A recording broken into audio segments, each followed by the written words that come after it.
So good morning guys. तो चलिए start करते हैं आज के यानी कि 15 मई के इंपॉर्टेंट करंट अफेयर्स को। तो इस प्रश्न में आपसे पूछ रहे हैं अभी हाल ही में भारत के 85वें ग्रैंड मास्टर कौन बन गए हैं। तो आंसर होगा पी श्याम निखिल। तो तमिलनाडु से हैं ये पी श्याम निखिल, जो कि भारत के 85वें नंबर के शतरंज ग्रैंड मास्टर बन गए हैं। आपको याद होगा इनसे जस्ट पहले 84वें नंबर की ग्रैंड मास्टर कौन बनी थी, आर वैशाली, और अब 85वें नंबर के बन गए कौन, पी श्याम निखिल। और वैसे भी भारत में सबसे ज्यादा जो ग्रैंड मास्टर हैं वो आपको तमिलनाडु से ही देखने को मिलेंगे। अब यहां से चेस से संबंधित कुछ इंपॉर्टेंट पॉइंट्स मैं आपको रिवाइज करा रहा हूं, ध्यान से सुनना। जैसे कि आपको याद होगा हमारे जो पहले ग्रैंड मास्टर हैं वो विश्वनाथ आनंद हैं और इन्हें लाइटनिंग किड ऑफ इंडिया भी कहते हैं। इनकी एक ऑटोबायोग्राफी आई थी, उसका नाम माइंड मास्टर है। और 1991-92 में राजीव गांधी खेल रत्न पुरस्कार सबसे पहले इन्हीं को मिला था। और वैसे अभी इसका नाम बदलकर मेजर ध्यानचंद खेल रत्न पुरस्कार कर दिया गया। आपको पता होगा अभी लेटेस्ट 2023 में ये मिला था किसे, जो हमारी बैडमिंटन प्लेयर्स जोड़ी है चिराग शेट्टी और सात्विक साईराज रंकीरेड्डी को। इसमें पुरस्कार राशि को 7.5 लाख रुपए से बढ़ा के 25 लाख रुपए कर दिया गया, ये भी ध्यान में रखना। हमारे सबसे युवा ग्रैंड मास्टर कौन है, डी गुकेश है। और पहली महिला ग्रैंड मास्टर की बात करेंगे तो एस विजयलक्ष्मी है। और आपको याद होगा अभी चेस वर्ल्ड कप 2023 हुआ था अजरबैजान की कैपिटल बाकू में। उसमें पहले स्थान पे मैग्नस कार्लसन रहे थे जो कि नॉर्वे से हैं, और दूसरे स्थान पे आर प्रज्ञानानंद रहे थे। वर्ल्ड चेस डे हम 20 जुलाई को मनाते हैं।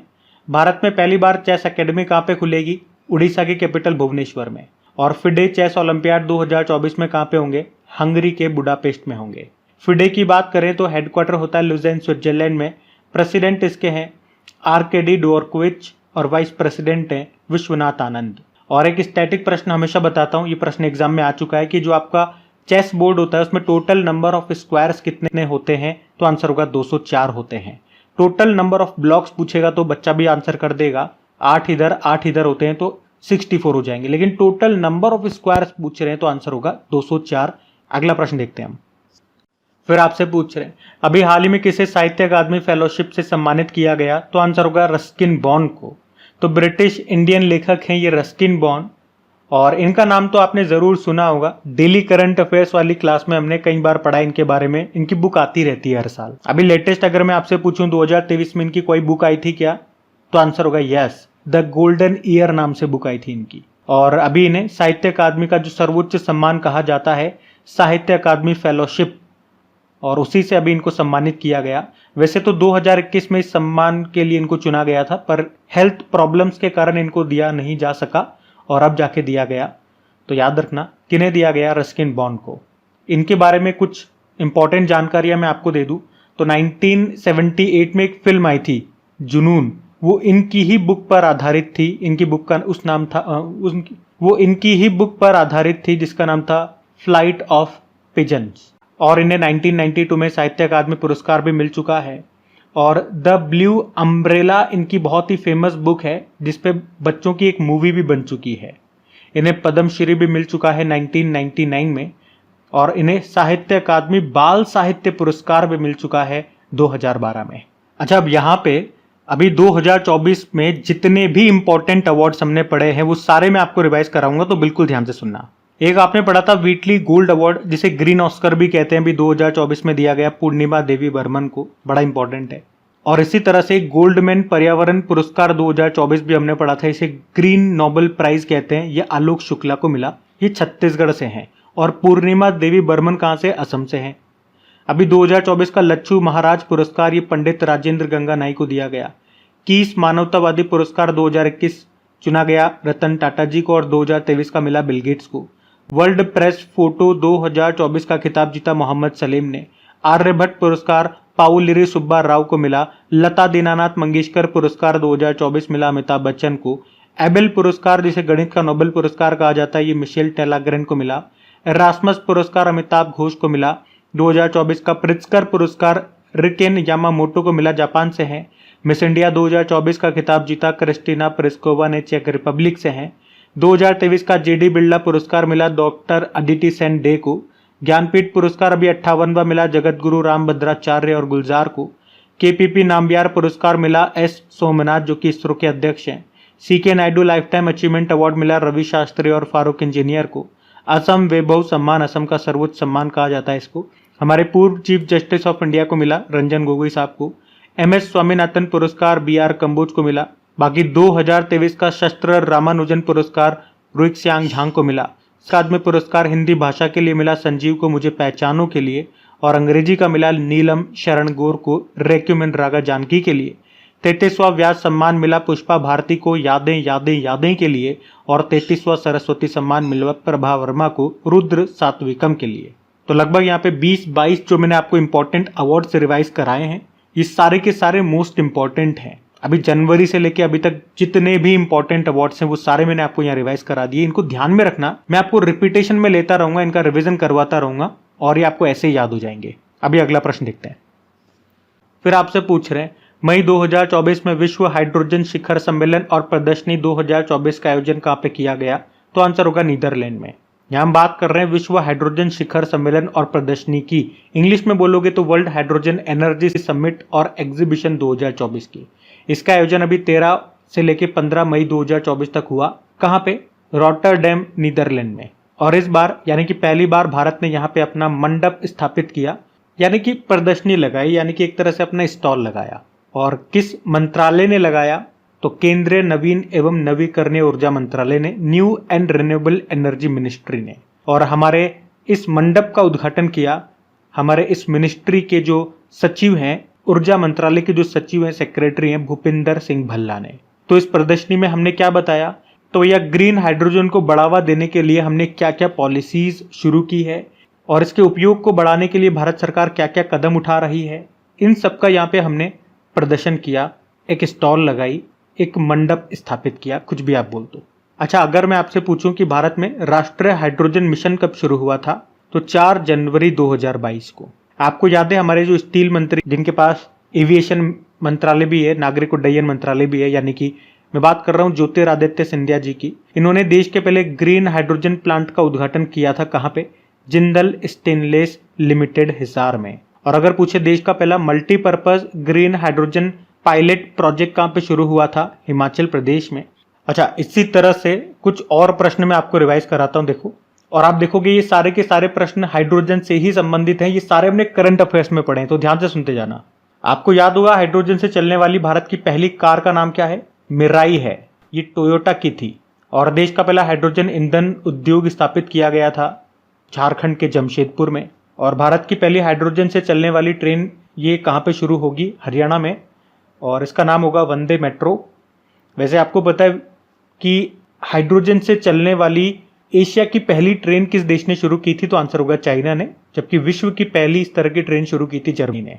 उसके अलावा विश्व का पहला लिक्विड हाइड्रोजन फेरी ये नॉर्वे में शुरू हुआ था। भारत का पहला hydrogen internal combustion engine truck बनाया था रिलायंस ने। भारत का पहला शुद्ध हरित हाइड्रोजन प्लांट शुरू हुआ असम में। भारत का पहला बायोमास आधारित हाइड्रोजन प्लांट ये मध्य प्रदेश के खंडवा जिले में स्थापित किया गया था। भारत अपनी पहली अपशिष्ट से हाइड्रोजन परियोजना ये कहाँ पे स्थापित करेगा? पुणे में। और साउथ कोरिया ने दुनिया का सबसे बड़ा hydrogen fuel cell power plant का उद्घाटन किया था। अच्छा, हाइड्रोजन के खोजकर्ता कौन है? Henry Cavendish. आपको पता है हाइड्रोजन के कितने आइसोटॉप्स यानी कि समस्थानिक होते हैं? 3। आइसोटॉप्स का मतलब हो गया, मतलब जिसकी परमाणु संख्या तो समान होती है पर परमाणु भार उसका अलग अलग होता है। जैसे कि 1H1, 1H2, 1H3। तो नीचे आप देख रहे हो सब में 1 है, यानी कि परमाणु संख्या तो समान है, लेकिन ऊपर देखो 1, 2, 3 आ रहा है, मतलब परमाणु भार सबका अलग अलग है। और इसे क्या बोलते हैं? 1H1 को प्रोटियम, 1H2 को ड्यूटेरियम और 1H3 को ट्राइटियम। एक दिवस भी आप मनाते हो हाइड्रोजन से, विश्व हाइड्रोजन और ईंधन सेल दिवस, ये भी ध्यान में रखना, 8 अक्टूबर को होता है। वैसे अभी भारत का सबसे बड़ा ग्रीन हाइड्रोजन उत्पादन केंद्र कहां पे स्थापित किया गया? तो याद रखना विशाखापत्तनम में। किसके द्वारा? NTPC ग्रीन एनर्जी लिमिटेड के द्वारा। और अभी मोदी जी ने तमिलनाडु के थुथुकुडी में भारत की पहली हाइड्रोजन फेरी का उद्घाटन किया था, याद होगा आपको। और अभी गुजरात के हजीरा में लार्सन एंड टुब्रो ने पहला स्वदेशी रूप से निर्मित हाइड्रोजन इलेक्ट्रोलाइजर भी स्थापित किया था। तो यहाँ पे हाइड्रोजन से संबंधित जितने भी प्रश्न थे वो सारे हमने एक साथ रिवाइज कर लिए हैं। और गाइज, अगर सेशन अच्छा लगता है तो प्लीज वीडियो को लाइक जरूर करना। आज के वीडियो के लाइक का टारगेट रखते हैं 7000 लाइक का। और इस वीडियो को अपने दोस्तों के साथ में अपने स्टडी ग्रुप में एक बार शेयर जरूर कीजिएगा प्लीज। बाकी आपकी प्रैक्टिस के लिए इनका टेस्ट बना करके मैं आपको देता हूं, ये पैनल वाली पीडीएफ बना करके आपको देता हूं, वो भी बिल्कुल फ्री ऑफ कॉस्ट में। कहां पे? क्रैक एग्जाम एप्लीकेशन में। नई वाली एप्लीकेशन को इंस्टॉल कीजिएगा, लिंक डिस्क्रिप्शन बॉक्स में है, जिसका ग्रीन कलर का लोगो होगा। अभी अगला प्रश्न देखते हैं। फिर आपसे पूछ रहे हैं, अभी हाल ही में एशियन ट्रैम्पोलिन जिम्नास्टिक चैंपियनशिप में पदक जीतने वाली पहली भारतीय कौन बनी है? तो आंसर होगा सृष्टि खांगले। यहाँ पे हम बात कर रहे हैं एशियन ट्रैम्पोलिन जिम्नास्टिक चैंपियनशिप 2024 की। इस बार ये इसका 6वां संस्करण था, जो कि कहाँ पे हुआ? हांगकांग में। और यहाँ पे भारतीय जिम्नास्ट हैं ये सृष्टि खांगले, जिन्होंने यहाँ पे सिल्वर जीता है। और आप कह सकते हो कि इस चैंपियनशिप में पदक जीतने वाली वो पहली भारतीय है। इसीलिए ये प्रश्न मैंने लिया और ये प्रश्न इंपॉर्टेंट हो जाता है, क्योंकि इस चैंपियनशिप में सिल्वर तो जीता इन्होंने, लेकिन इसमें पदक जीतने वाली ये अभी तक की पहली भारतीय है। अभी तक इस चैंपियनशिप में हमारे पास कोई मेडल नहीं आया था, तो इनका नाम इंपॉर्टेंट हो जाता है। अच्छा, स्पोर्ट्स वाला प्रश्न है। अभी आपको याद होगा 2024 में, मतलब 4 महीने हो गए, लगभग 4.5 महीने, स्पोर्ट्स से संबंधित जो भी इंपॉर्टेंट प्रश्न थे मैंने आपको रिवाइज कराए थे, जिसमें से कुछ बच्चों के कमेंट्स, कुछ स्टूडेंट्स के कमेंट्स आए कि स्पोर्ट्स वाले प्रश्न हमें याद नहीं होते हैं, कैसे याद करें। और मैं हमेशा कहता हूं कि चीजों को याद करने का केवल मात्र एक ही तरीका है, आप उसे किसी भी भाषा में बोल दो। क्या तरीका है? जितना आप चीजों का रिपीटेशन कर सकते हो, जितना आप उनका रिवीजन कर सकते हो, उतना करो। केवल एकमात्र यही तरीका है चीजों को याद करने का। तो चलो एक बार फिर से वो सारे जो इंपॉर्टेंट स्पोर्ट्स से संबंधित करंट अफेयर से मैं आपको रिवाइज कराता हूं। अब देखो, मेरी ड्यूटी मैं पूरी कर रहा हूं, मैं बार बार आपको रिवाइज कराऊंगा, जितनी बार मुझसे हो सकता है उससे एक कदम ज्यादा रिवाइज कराऊंगा। लेकिन जब भी आपका रिवीजन कराया जाए, आप मेरे साथ साथ बोलने की कोशिश करा करो, बोला करो। लिख नहीं सकते हो तो कम से कम बोला तो करो। देखो चलो, अभी हमने पढ़ा था latest Sultan Azlan Shah trophy 2024। पहले तो याद रखना इसका संबंध है हॉकी से। और अभी इसको किसने जीत लिया? जापान ने जीत लिया। किसे हराया? पाकिस्तान को हराया। और इसी तरह से अभी जापान ने एक और चैंपियनशिप जीती थी, ये AFC अंडर 23 एशियन कप। ये भी फुटबॉल का कप है। जापान ने जीता था, यहाँ पे उज्बेकिस्तान को हराया था। 36वां ला लीगा खिताब ये फुटबॉल से संबंधित है, इसको रियल मैड्रिड ने जीता। 2025 में BWF world junior badminton championship ये होगा गुवाहाटी में। अभी थॉमस कप और उबेर कप, मैंने बताया था थॉमस कप का संबंध है पुरुषों का बैडमिंटन टूर्नामेंट है, और उबेर कप ये महिलाओं का बैडमिंटन टूर्नामेंट है। अच्छी बात हमारे लिए ये हो गई है कि इन दोनों को भी चाइना ने जीत लिया है। और हराया किसको? इंडोनेशिया को हराया। तो दोनों में चाइना विजेता रहा और दोनों में इंडोनेशिया हारा है। तो याद रखना हमारे लिए आसान रहेगा। और ये बड़ा इंपॉर्टेंट हो गया। ICC T20 women's world cup 2024 ये बांग्लादेश में होगा। और ICC T20 mains world cup पूछेंगे तो ये भी 2 देशों में होगा, अमेरिका और वेस्ट इंडीज में। तो महिला वाला तो बांग्लादेश में और पुरुषों वाला अमेरिका और वेस्ट इंडीज में। और अभी राष्ट्रीय महिला कैरम खिताब ये जीता था रश्मि कुमारी ने, 12वीं बार जीता। पुरुषों और महिलाओं का राष्ट्रीय खो खो चैंपियनशिप को महाराष्ट्र ने जीता। अभी पेरिस ओलंपिक 2024 ये भी समर ओलंपिक है, 33वां संस्करण होगा। और इसके ओपनिंग सेरेमनी उद्घाटन समारोह में ध्वजवाहक हमारे फ्लैग बियरर कौन है? शरद कमल है। इनका संबंध है टेबल टेनिस से, ये भी याद रखना। अभी नॉर्थ ईस्ट गेम्स 2024 का 3rd नंबर का एडिशन हुआ था नागालैंड में। वुमेन प्रीमियर लीग अभी हुआ, इसको RCB ने जीता है, जिसकी कप्तान स्मृति मंदाना है। हराया किसको? दिल्ली कैपिटल को। अभी रणजी ट्रॉफी 2024 इसका संबंध क्रिकेट से है, इसको जीता है मुंबई ने, विदर्भ को हराया। संतोष ट्रॉफी इसका संबंध फुटबॉल से है, इसको सर्विसेज ने जीता, गोवा को हराया। प्रो कबड्डी लीग का भी 10वां सीजन हुआ, पुनेरी पल्टन इसमें विजेता रहा। बैडमिंटन एशिया टीम चैंपियनशिप 2024 को भारत ने जीता, थाईलैंड को हराया। ICC under 19 world cup 2024 Australia विजेता रहा, भारत को हराया। और south Asian football federation women's under 19 championship Bharat और बांग्लादेश विजेता रहा। और अभी पहले बीच गेम्स 2024 हुए थे दीव में, घोगला बीच पर, इसको मध्य प्रदेश ने जीता। पहले गल्फ गेम्स 2024 ये यूनाइटेड अरब अमीरात में हुए, इसको जीता भी UAE ने, पहली बार हुआ, याद रखना। और इस बार जो नेशनल गेम्स होंगे 38 नंबर का एडिशन होगा, वो कहाँ पे होगा? उत्तराखंड में होगा। बाकी खेलो गेम्स की बात करें तो इसमें भी 4 पॉइंट बनते हैं आपके। अभी पहली बार जो खेलो इंडिया पैरा गेम्स हुए थे नई दिल्ली में, जिसका शुभंकर था उज्ज्वला, इसमें टॉप पे हरियाणा रहा था। खेलो इंडिया यूथ गेम्स का 6वां संस्करण हुआ था अभी तमिलनाडु में, जिसका मैस्कॉट था वीर मंगाई, इसमें टॉप पे महाराष्ट्र था। खेलो इंडिया विंटर गेम्स का 4था संस्करण हुआ लद्दाख और जम्मू कश्मीर में, जिसका शुभंकर शीन एशिया शान है, इसमें सेना टॉप पे रही थी। और खेलो इंडिया यूनिवर्सिटी गेम्स का चौथा संस्करण हुआ था अभी असम में, जिसका मैस्कॉट था अष्टलक्ष्मी। इसमें टॉप पे चंडीगढ़ यूनिवर्सिटी था। तो इसी तरह से जब भी इंपॉर्टेंट स्पोर्ट्स का क्वेश्चन आएगा मैं आपको इसी तरह से रिवाइज कराऊंगा, और जो भी इसमें अपडेट होते जाएंगे वो इसमें जोड़ता जाऊंगा, तब आपको ये ऐसे याद हो जाएगा। बस शर्त एक ही है मेरी। कौन सी शर्त? वीडियो को लाइक करना, सब्सक्राइब करना नहीं, वो तो आप अपना मानते होंगे तो ऐसे ही कर देंगे। मेरी शर्त है जब भी मैं आपको रिवीजन कराऊं तो मेरे साथ साथ आपको भी बोलना है, ठीक है? अभी अगला प्रश्न देखते हैं। फिर आपसे पूछ रहे हैं अभी हाल ही में अंतरराष्ट्रीय पादप स्वास्थ्य दिवस कब मनाया गया? तो आंसर होगा 12 मई को। तो पौधों के स्वास्थ्य की रक्षा के महत्व के बारे में जागरूकता बढ़ाने के लिए 12 मई को international day of plant health के रूप में मनाया जाता है। आपको पता है प्लांट्स हमें भोजन देते हैं, हमें ऑक्सीजन भी देते हैं, तो उनको हेल्दी रखना हमारे लिए बहुत जरूरी है, क्योंकि वो नहीं होंगे तो अल्टीमेटली हम नहीं होंगे। अच्छा चलो अब मैं आपको रिवाइज करा दूं मई के जो भी इंपॉर्टेंट डेज अभी तक हम मना चुके हैं। तो 1 मई को अंतर्राष्ट्रीय श्रमिक दिवस मनाया था, लेबर डे। महाराष्ट्र और गुजरात का स्थापना दिवस भी होता है इसी दिन। 2 मई को विश्व ट्यूना दिवस मनाया। 3 मई को विश्व प्रेस स्वतंत्रता दिवस और अंतर्राष्ट्रीय तेंदुआ दिवस। 4 मई को कोयला खनिक दिवस। 4 मई को अंतर्राष्ट्रीय अग्निशामक दिवस यानी कि फायर फाइटर्स डे। 5 मई को विश्व हाथ स्वच्छता दिवस, वर्ल्ड हैंड हाइजीन डे। 7 मई को विश्व अस्थमा दिवस और वर्ल्ड एथलेटिक्स डे। 8 मई को वर्ल्ड रेड क्रॉस डे और वर्ल्ड थैलेसीमिया डे। फिर 11 मई को वर्ल्ड माइग्रेटरी बर्ड डे और 11 मई को ही नेशनल टेक्नोलॉजी डे। और 12 मई को एक तो अभी अंतर्राष्ट्रीय नर्स दिवस के रूप में मनाया था, और 12 मई को ये अभी अंतर्राष्ट्रीय पादप स्वास्थ्य दिवस के रूप में भी मनाया। तो ये मई के अभी तक के इंपॉर्टेंट डेज इनको ध्यान में रखना। अगला प्रश्न देखते हैं। फिर आपसे पूछ रहे अभी हाल ही में पहली प्रोफेशनल अंतर्राष्ट्रीय पिकल बॉल लीग ये कहां पर आयोजित होगी? तो आंसर होगा भारत में। तो पहली बार professional international pickleball league का आयोजन होगा और इसे होस्ट करेगा भारत। 2024-25 के एंड तक ये हो सकता है, अभी फाइनल डेट वगैरह नहीं है, लेकिन भारत इसका आयोजन करेगा। और भारत में इसका आयोजन किसके द्वारा किया जाएगा? तो पूर्व टेनिस प्लेयर और अर्जुन अवार्डी गौरव नाटेकर की एक कंपनी है, नाटेकर स्पोर्ट्स एंड गेमिंग, उसके द्वारा। पिकल बॉल आप कहोगे ये कैसा गेम है? तो आप यूं समझो कि ये 3 गेमों का मिक्सचर है, टेबल टेनिस, बैडमिंटन और टेनिस। इन तीनों का मिक्सचर है ये पिकल बॉल गेम। तो याद रखना ये कहाँ पे होगा? ये भारत में होगा। अच्छा यहाँ पे एक प्रश्न मैं आपसे पूछता हूँ, अभी नेशनल वुमेन्स हॉकी लीग का आयोजन कहाँ पे किया गया था? ये आपका होमवर्क प्रश्न हो गया, उत्तर दीजिए। हम अगला प्रश्न देखते हैं।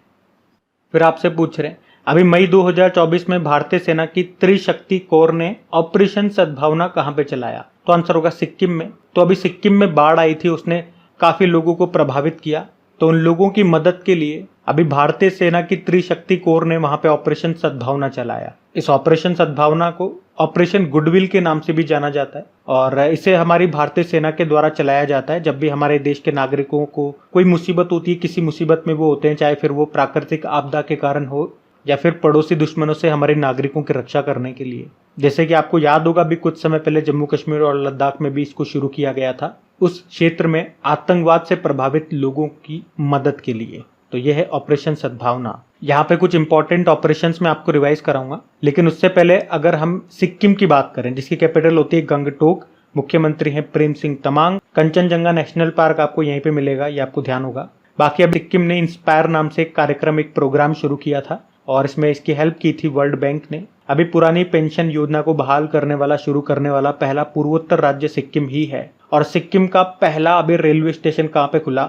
रंगपो में। जैसे कि आपको याद होगा ऑपरेशन करुणा, जो मोचा चक्रवात आया था म्यांमार में, तो काफी तबाही मचाई थी और वहां पे हमने सहायता के लिए ऑपरेशन करुणा शुरू किया था। एक ऑपरेशन गंगा आपको याद होगा, यूक्रेन में फंसे भारतीयों को बचाने के लिए, वापस लाने के लिए चलाया था। ऑपरेशन देवी शक्ति अफगानिस्तान में फंसे भारतीयों को वापस लाने के लिए चलाया था। ऑपरेशन दोस्त तुर्की और सीरिया में भूकंप आया था तो वहां पे मदद के लिए चलाया था हमने। ऑपरेशन कावेरी युद्धग्रस्त सूडान से अपने नागरिकों को निकालने के लिए चलाया था। ऑपरेशन मेघदूत 1984 में सियाचिन में विजय पाने के लिए चलाया। Operation all out Jammu Kashmir में आतंकवादियों को मारने के लिए चलाया। ऑपरेशन पोलो हैदराबाद को भारत में मिलाने के लिए चलाया था 1948 में। ऑपरेशन ध्वस्त नेशनल इन्वेस्टिगेशन एजेंसी ने देश भर में आतंकवादियों, गैंगस्टरों और ड्रग तस्करों के नेटवर्क को खत्म करने के लिए चलाया था। उसके अलावा ऑपरेशन राहत यमन युद्धगृह में भारतीयों और दूसरे देशों के नागरिकों को वहां से बचाने के लिए, वापस लाने के लिए चलाया था। ऑपरेशन अजय अभी भारत ने इजराइल से अपने नागरिकों को निकालने के लिए चलाया था, जब इजराइल और हमास के बीच में युद्ध छिड़ा था। ऑपरेशन चक्र 2 सीबीआई ने चलाया था वित्तीय धोखाधड़ी को रोकने के लिए। ऑपरेशन अमृत केरल ने चलाया था राज्य में एंटीबायोटिक्स के हो रहे दुरुपयोग को रोकने के लिए। ऑपरेशन आहट रेलवे प्रोटेक्शन फोर्स ने चलाया था महिलाओं और बच्चों की तस्करी को रोकने के लिए। उसी तरह से ऑपरेशन उपलब्ध भी आरपीएफ ने चलाया था रेलवे टिकट की कालाबाजारी को रोकने के लिए। ऑपरेशन सर्द हवा और गर्म हवा, ये बीएसएफ इसका आयोजन करता है राजस्थान में पाक सीमा से घुसपैठ को रोकने के लिए। और ऑपरेशन सर्वशक्ति भारतीय सेना ने आतंकवादियों को समाप्त करने के लिए जम्मू कश्मीर में चलाया था इसे ऑपरेशन सर्प शक्ति को, और इसे ऑपरेशन सर्प विनाश की तर्ज पर चलाया गया था। और ऑपरेशन इंद्रावती हेती से भारतीयों को निकालने के चलाया था, वहां पे हिंसा फैली थी। और ऑपरेशन कामधेनु जम्मू कश्मीर पुलिस ने मवेशी तस्करियों पर रोक लगाने के लिए इसे चलाया था। तो ये कुछ इंपॉर्टेंट ऑपरेशन है, इनको ध्यान में रखना। अगला प्रश्न फिर आपसे पूछ रहे हैं, अभी हाल ही में प्रसिद्ध पंजाबी कवि व प्रसिद्ध लेखक सुरजीत पातर का निधन हो गया। आपसे पूछ रहे उन्हें किस वर्ष पद्मश्री से सम्मानित किया गया था? तो आंसर होगा 2012 में। तो प्रसिद्ध पंजाबी कवि और प्रसिद्ध लेखक थे ये सुरजीत पातर, जिनका अभी हाल ही में 79 वर्ष की उम्र में निधन हो गया। उन्हें 2012 में साहित्य और शिक्षा के क्षेत्र में उनके योगदान के लिए पद्मश्री पुरस्कार से सम्मानित किया गया था। वैसे उन्हें 2009 में सरस्वती सम्मान भी मिल चुका है। हमने कहा पद्मश्री 2012 में मिला, और 1993 में साहित्य अकादमी पुरस्कार भी उन्हें मिल चुका है। तो इनका नाम ध्यान में रखना, सुरजीत पातर इनका नाम है। कहां से हैं ये? पंजाब से हैं। अगला प्रश्न देखते हैं। फिर आपसे पूछ रहे हैं, अभी हाल ही में जारी centre for world university ranking 2024 में कौन सा भारतीय संस्थान टॉप पर रहा? तो आंसर होगा IIM अहमदाबाद। तो अभी centre for world university ranking ने 2024 की दुनिया की 2000 बेस्ट शिक्षण संस्थानों की लिस्ट जारी की है। वैसे तो इस पूरी लिस्ट में टॉप पर अमेरिका का हार्वर्ड यूनिवर्सिटी है, और भारत में टॉप पर है IIM अहमदाबाद, जो इस लिस्ट में 410वीं रैंक पर है। इस लिस्ट में भारत के 64 संस्थान शामिल हैं। अच्छा, इसी तरह से आपको याद होगा अभी QS वर्ल्ड यूनिवर्सिटी रैंकिंग 2024 आई थी, जिसमें भारत का सर्वोच्च रैंक वाला यूनिवर्सिटी कौन सा रहा? तो आंसर होगा जवाहरलाल नेहरू यूनिवर्सिटी। तो ध्यान रखना ये। अगला प्रश्न देखते हैं। फिर आपसे पूछ रहे हैं, अभी मई 2024 में सुशील मोदी का निधन हो गया। वे किस राज्य के पूर्व डेप्यूटी सीएम रह चुके थे? तो आंसर होगा बिहार। बिहार के डेप्यूटी चीफ मिनिस्टर और राज्यसभा सांसद सुशील मोदी का भी दिल्ली एम्स में इलाज के दौरान निधन हो गया। वे 72 साल के थे, गले के कैंसर से पीड़ित थे। वे बिहार के वित्त मंत्री भी रहे थे और 2 बार बिहार के डेप्यूटी सीएम भी रह चुके थे। 2005 से लेकर 2013 तक पहली बार, और दूसरी बार 2017 से लेकर 2020 तक। अच्छा, एक प्रश्न आपके लिए छोड़ के जा रहा हूँ, ये होमवर्क प्रश्न इंपॉर्टेंट है, ध्यान से सुनना। बिहार के कोई एक पूर्व मुख्यमंत्री थे, अभी उनको भारत रत्न मिला। नाम बताना है आपको, क्या नाम है उनका? और अगर आपको अच्छे से याद है तो अभी 5 व्यक्तियों को मिला भारत रत्न सम्मान के लिए चुना गया 5 व्यक्तियों को। 5 के नाम बताओ, नहीं तो कम से कम जो मैंने आपसे प्रश्न पूछा उसका तो उत्तर दो। बाकी ये था आज का आपका करंट अफेयर्स का सेशन। उम्मीद करूंगा सेशन पसंद आया होगा। वीडियो को अभी तक आपने लाइक नहीं करा तो प्लीज लाइक कर देना, अगर भूल गए हो तो मैं याद दिला दूं। बाकी क्विज PDF के बारे में मैंने आपको बता ही दिया। तो चलो अभी कल के करंट अफेयर्स का क्विक रिवीजन करते हैं और फिर सेशन एंड करते हैं। तो यहाँ पे हम 14 मई के इंपॉर्टेंट करंट अफेयर्स का क्विक रिवीजन करेंगे। तो पहला प्रश्न पूछा था अभी सुल्तान अजलान शाह कप 2024 का खिताब किसने जीता? तो आंसर होगा जापान ने। फिर पूछा अभी अंतर्राष्ट्रीय नर्स दिवस कब मनाया? 12 मई को। फिर पूछा माउंट एवरेस्ट पर 29 टाइम्स चढ़ने वाले विश्व के पहले व्यक्ति कौन बन गए? कामेरीता शेरपा। फिर पूछा पूर्वोत्तर भारत की पहली महिला DGP कौन बनी है? इदासीशा नोंगरांग, मेघालय की हैं। फिर पूछा अभी किस कंपनी ने ड्रोन दीदी परियोजना के लिए skill and development entrepreneurship ministry के साथ समझौता किया? तो महिंद्रा एंड महिंद्रा ने। फिर पूछा इसरो ने 3D प्रिंटिंग तकनीक से निर्मित किस लिक्विड रॉकेट इंजन का सफल परीक्षण किया? PS4। फिर पूछा अभी विश्व बैंक की recipe for a liveable planet report के अनुसार सर्वाधिक उत्सर्जन वाली कृषि खाद्य प्रणाली वाला देश कौन सा है? चाइना है। फिर पूछा नीरज चोपड़ा ने दोहा डायमंड लीग में कौन सा पदक जीता? सिल्वर। फिर पूछा अभी टाटा इलेक्ट्रॉनिक्स के नए अध्यक्ष बन गए N चंद्रशेखरन। और आखिरी प्रश्न पूछा भारत की आदिवासी कला परंपराओं को प्रदर्शित करने वाली स्वदेश नामक प्रदर्शनी का आयोजन कहां पे हुआ? दुबई में। तो चलो अभी कल का होमवर्क प्रश्न देखते हैं और सेशन एंड करते हैं। तो कल के वीडियो में आपसे पूछा हर घर जल योजना के तहत 100% कवरेज हासिल करने वाला पहला उत्तर पूर्वी राज्य कौन सा बन गया? तो आंसर होगा अरुणाचल प्रदेश। आप सभी ने प्रश्न का बिल्कुल सही उत्तर दिया। अब ये आज का आपका होमवर्क प्रश्न है।